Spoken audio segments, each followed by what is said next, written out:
What is up, fam? Jaziel here, bringing you my channel where we're going to dive deep into some fitness and health topics that may change your life for the better. I've been training 11 years consistently in a gym. I love fitness. It's part of my life. It's all around me. And eventually you guys will be seeing a little bit of that in the future. I am making a series. This is called Specific Muscle Fiber Manipulation. The key to this series is to get you as quickly as you can to your fitness goals without wasting all the years that I wasted when I could have achieved them way earlier on. A lot of people don't realize this, but the first 80% of your muscle is achieved very quickly, and the last 20% is what takes a lot of years. You can get that 80% and have a phenomenal physique without needing the steroids or the hormones or all the unhealthy stuff. You can get a beautiful, sexy looking physique in a matter of a short amount of time, having the right principles and the right science. So let's get right into it.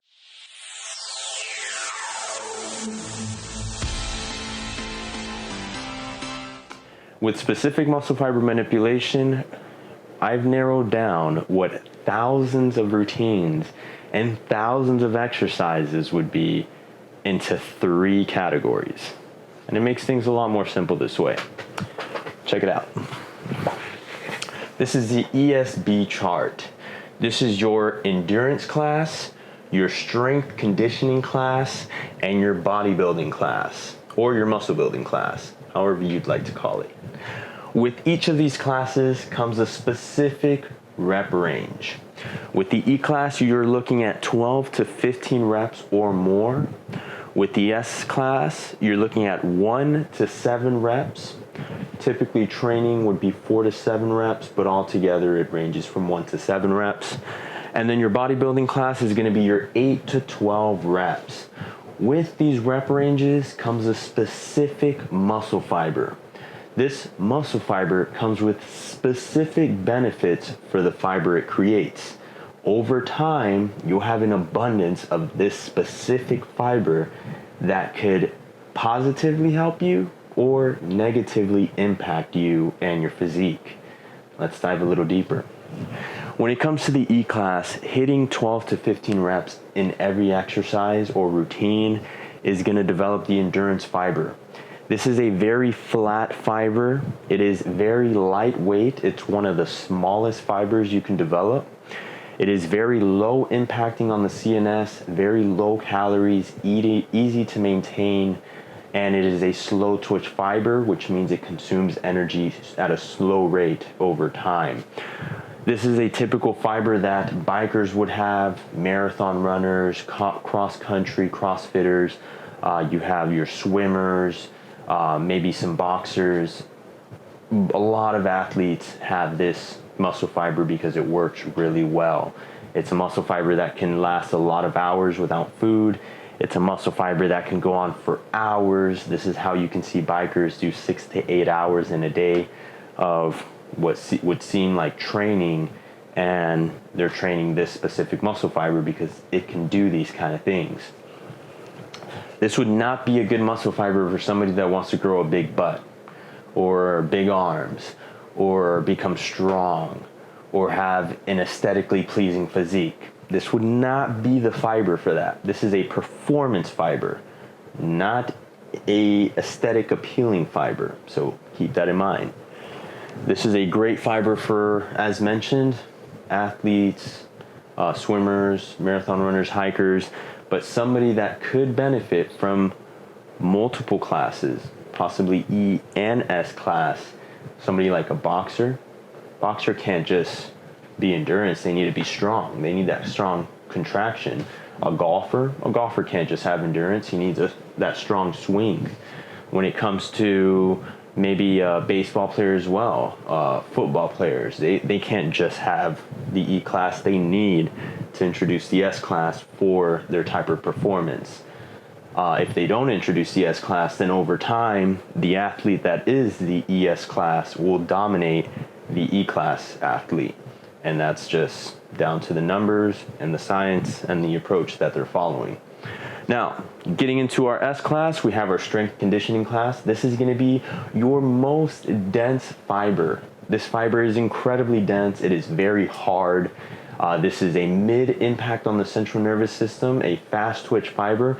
So it is going to take way more energy than your E-class fiber.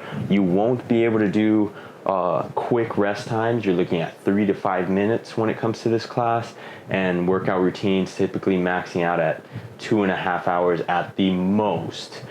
It is just a very hard fiber to keep up with, basically, when it comes to energy.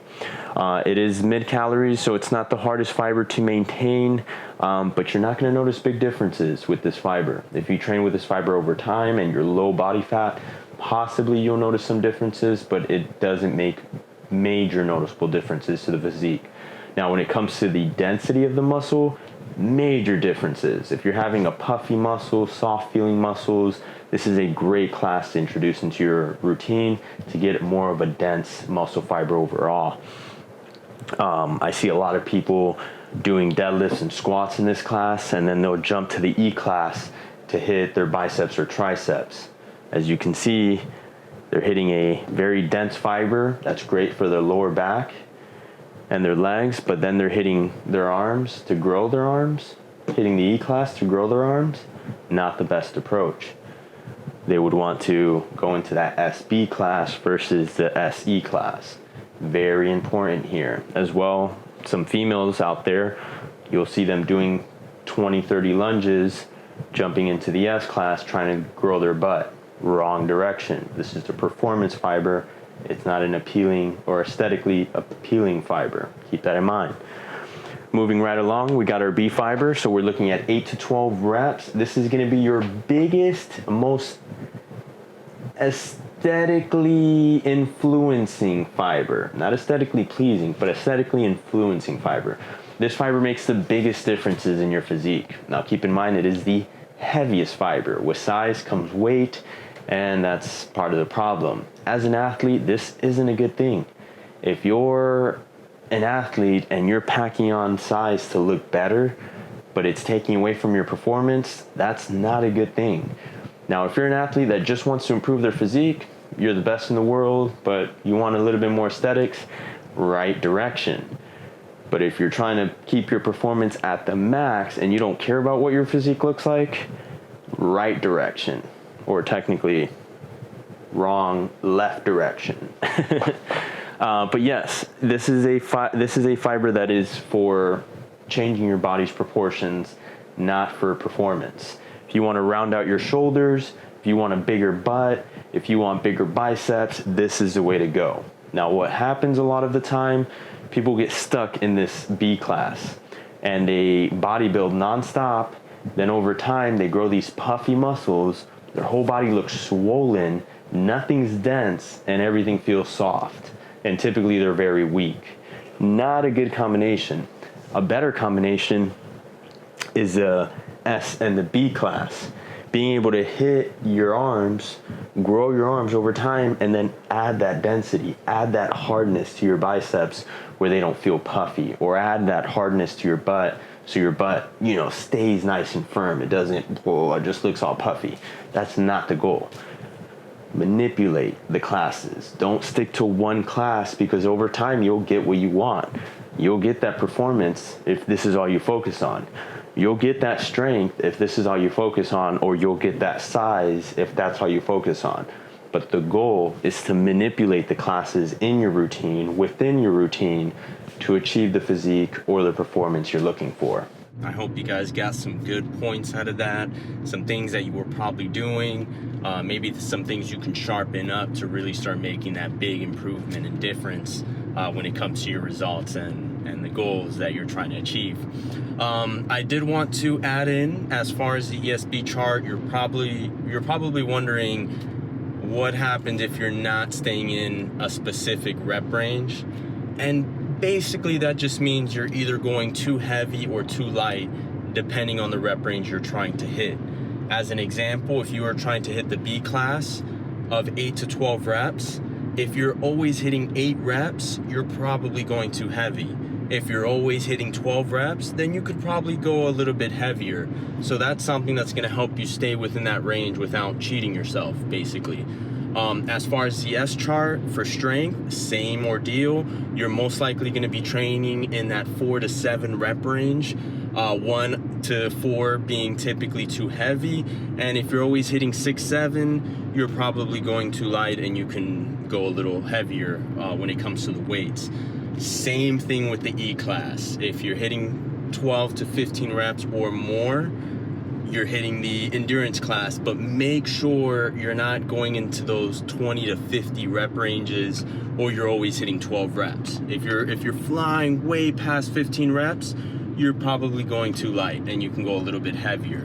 If you're constantly hitting that 12, 13 rep range, you could probably go a little lighter. You know, you're probably going too heavy when it comes to that endurance class. So I hope this clears up that. I hope this helps as far as the rep ranges and reaching your goals. If you enjoyed the video and you got some pointers, some information, please hit that like button. It's definitely appreciated. And if you haven't already, we welcome you to the family. Don't forget to click that like button, and we'll see you on the next video. Boom!